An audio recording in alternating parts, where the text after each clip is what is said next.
What up, YouTube? Darth Dub coming at you from my survival world where I've been tinkering with my gold farm. I put a serial line in there. Had a couple of people asking what is a practical use for my serial transmitter and receiver, and this is it, I guess. Really depends on who you are as far as whether it's practical or not. I can toggle everything from down here. I've got the information going up on one line, and I've got toggling capabilities going up on one line. Now I could do a lot less down here and up there if I just coded it in binary. That'd take 4 lines. Yeah, I wanted to send as few lines as possible, so I went ahead and went with this one. Built my serial encoder in on this to kind of see if it worked amidst all the lag before I came in and put it in survival. Yes, this has worked amidst the lag of the full running of the machine every time I've tested it, which is probably about 50 or 60 times. I would venture to say that if you're playing it on a PlayStation or an Xbox or better, this will probably work. I'm talking PlayStation 4, okay? That's what I'm playing on. So any device that's that strong or better, this should work on. I'm not sure about Realms. Haven't tried it there yet, but I see no reason why it wouldn't if it works on my device. Now, what I did, I went ahead and took the serial line and the serial transmitter and receiver. I've got an 8-bit version of that in the description for the build. I'm not going to go over the build here. I've also got a link to the gold farm, which is a pretty new video for me, linked in the description as well. So that way, if you want to build this here, you just go to those two to build these, and then I'll show you how to gate everything up. Now this is the line out, okay, and so I just put a repeater off of that and ran it up,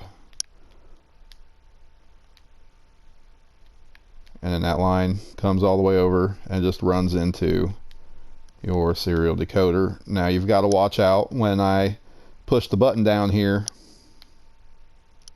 What happens is I push that button and it sends a signal across these, and they're picked up in sequence and flash if the light's on here, because if the light's on here, then this repeater or this observer is going to catch it, the signal go over that, and it's going to come down here. But it's not on this one or any of the others because they don't have a block between. So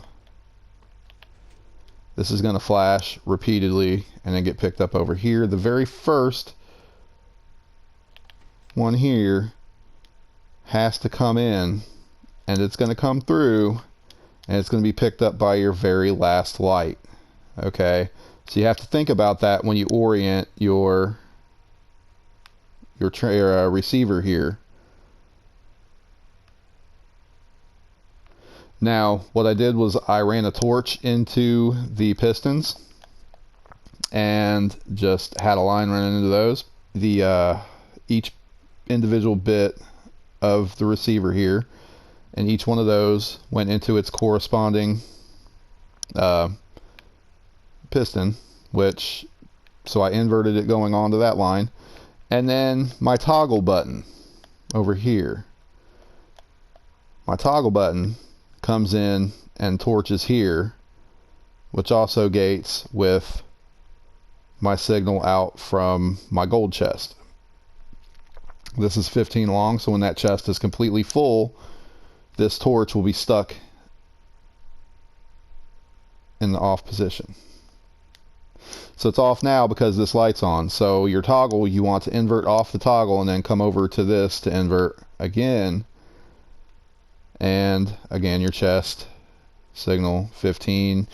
However full you want that chest before this stops completely, that's how far you want this to go. Okay, and then those two gate up and then just come up here, and they run all the way in to this here, which just activates another torch on every one of these. So when these lights go off, any one of these that has a corresponding bit that's on will also turn off, which means those torches turn on. So if you followed me, that's exactly how you gate this to run.